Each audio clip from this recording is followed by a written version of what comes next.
Calorie counts on wine bottles may soon become standard. The makers of well-known brands like Sterling, Penfolds, and Behringer's plan to start rolling out the new labels in Europe and then eventually here in the U.S. All right, joining us now, nutritionist Shari Boockvar. All the fun is being taken out of everything. I mean, really? Okay, yeah, if you're going to drink wine, it's obviously for pleasure, so. Yes, but there is the positive here for people who are trying to watch their weight and are looking at calories. And I don't think it's such a bad thing from my standpoint, because I have so many of my clients and friends and family who ask me how many calories are in wine and other alcoholic beverages. And the thing is, you don't realize how quickly it adds up. On average, ounce per ounce, for white wine or red wine, it's about 25 calories an ounce. So in what is considered a serving, 5 ounces, which, by the way, if you go to a restaurant, usually you're not getting a 5-ounce pour, nor are you probably doing that at home. You're looking at about 125 calories and up per glass of wine. So if you're the type of person that enjoys a glass of wine at dinner 5 nights a week, that's 625 calories a week, which equals 2,500 calories in a month.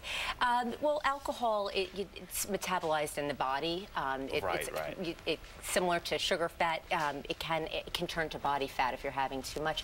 But that's over 30,000 calories in a year if you're having 5 glasses of a small glass of wine 5 nights a week. So what I recommend is, instead of this would be equal to 5 glasses of wine, you could buy the little bottles. This is equal to about 2.5 glasses of the 5 ounces of wine. Or at home, you can always pour yourself a 5-ounce glass, or if you're looking at the calories, 25 calories per ounce, and you can decide how much you'd like to pour yourself.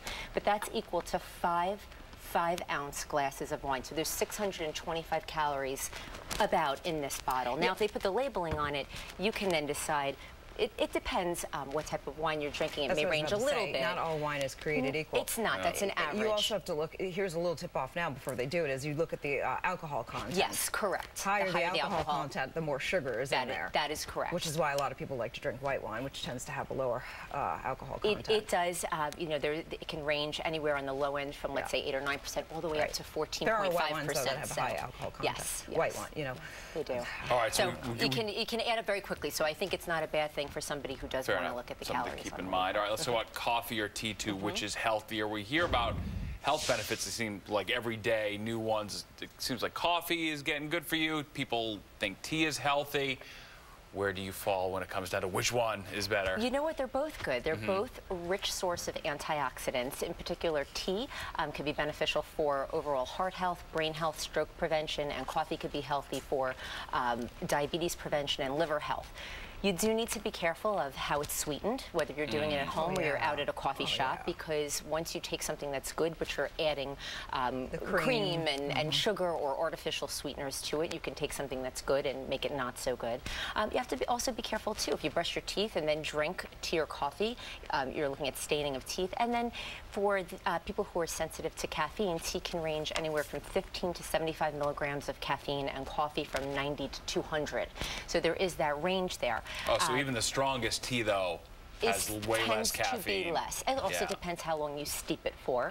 And, you know, what I usually recommend is something that I do. I'll do a cup of coffee in the morning and a cup of tea later, so I'm getting different types of antioxidants. And tea in particular, change it up. Green tea, white tea, black tea, they all have different types of nutrients in them. But again, you have to be careful of what you add to them, and also certain types of diets that you're following. So if you love your cup of coffee in the morning, but you're trying to do better, it's okay to have your coffee. You don't have to switch to tea and be miserable. No, you don't. But I would stick to an 8 to 12-ounce cup of coffee rather than a large one, because a large one ultimately could be 3 or 4 cups of coffee in one sitting. So the benefits were up to about 2 cups of coffee a day. Okay. So I think that it would be fine. If you're not a coffee or tea drinker and you don't want to start, there's no need to. But if you enjoy a cup or 2 a day, you certainly can reap the health benefits from it. Thank you so much, Shari. Sure. Thank you. All right, so with the weather, Nick, not quite as